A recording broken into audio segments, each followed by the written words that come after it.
某有名デザイナーの盗作が問題となっていますが、岡田さんにとってパクリとデザインの境界線はどこだと思いますか？例の某有名デザイナーっていうのは東京オリンピックのですね2020年のデザインやった人の佐野さんですね。盗作が問題になってますかって言い方がもう有罪判決ですよね。岡田さんにとってのパクリとデザインの境界線はどこだと思いますか？僕は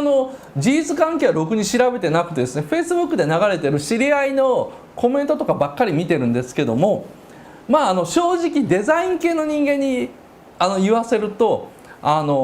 なもん誰がやっても似たようなもんになるから許容範囲っていう人もいれば、これはいくらなんでもねえよっていう人がもういるわけですよ。で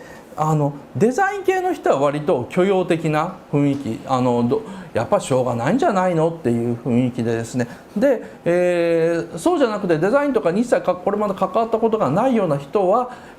もうちょっと厳しい態度というのは僕が見てる感じなんですね。でただもう今となったらですね、こんなもん通用するはずがないんですけども今のところ取り下げる勢いはないと。でネットではですねどんどんもうこれは丸分かりだろうとかかつて佐野さんが他にやった仕事とかの証拠とかも対比画像とかで上げられてきちゃうわけですね。じゃあこうなるともう根比べですよね。いわゆる一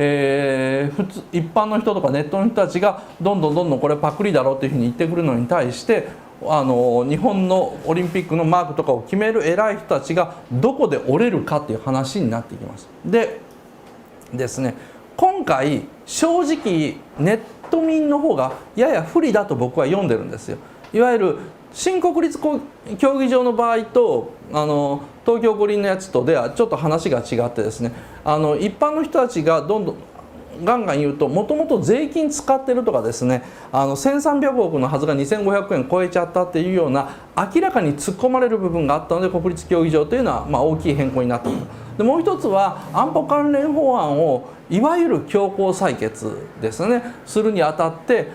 新国立競技場の問題っていうのをペンディングさせといて、で衆議院無理やり通過させた時にですね、3日後か4日後ぐらいに手のひら返したように新国立競技場はちょっと全部考え直しますというふうなことで、安倍政権というのが人気取りを図ったっていうですね、いろんな使える駒というのがあるんですけども東京オリンピックのデザインを今更変えたからといって喜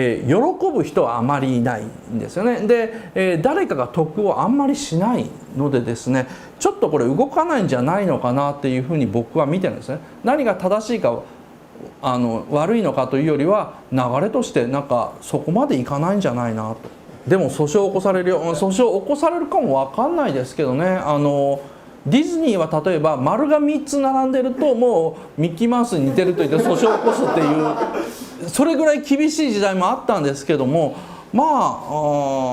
訟を起こされても負けるってことないんじゃないのかな。いい悪いで言うと、僕は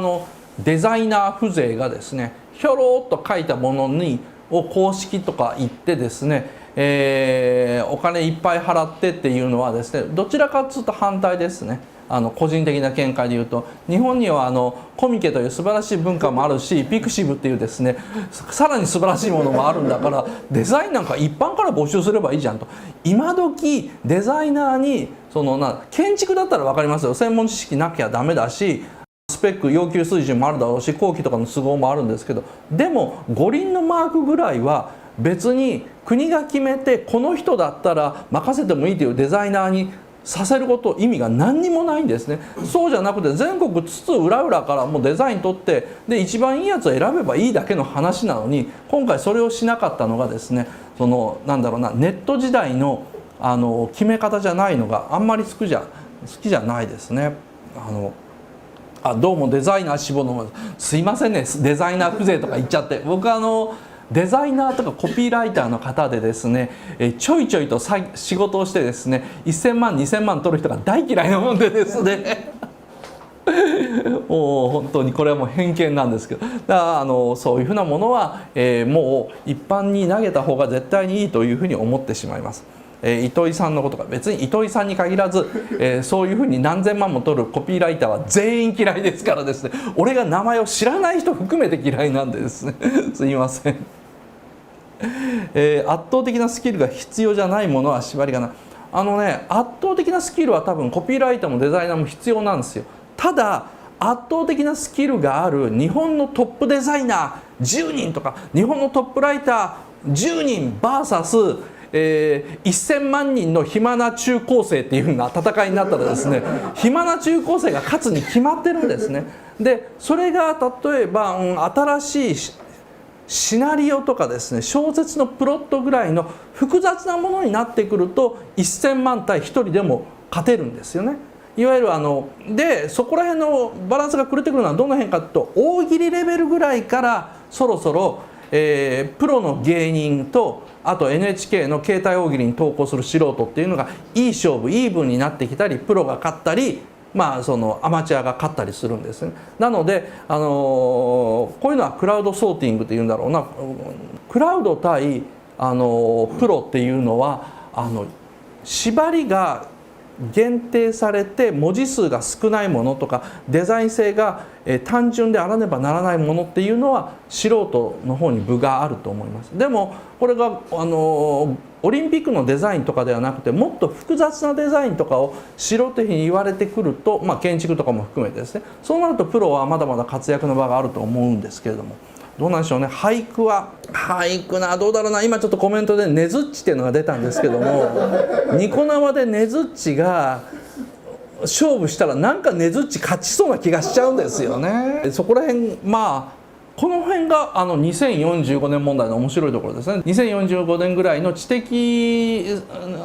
産業に関して、知的な仕事に関してもコンピューターの方が処理力が上がってきちゃったらどうなるのかってなると、もうついに大喜利とかですね、なんかそういうものも僕らの方が負けてしまうかもわからない。いわゆる1億人がかりで考えたものとコンピューターの並列処理で出てきたものとかそんなに差がなくなってきて、どっちが爆笑を取れるのかという勝負がなんか3勝4敗ぐらいの世界になるかも分かんないと思います。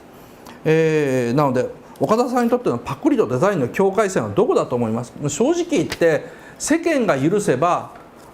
デザインですし、世間が許さなければパクリなんで、これどっちかというと何が有害図書か何が有害でないかと同じですね。裸足の弦を有害図書という人もいれば、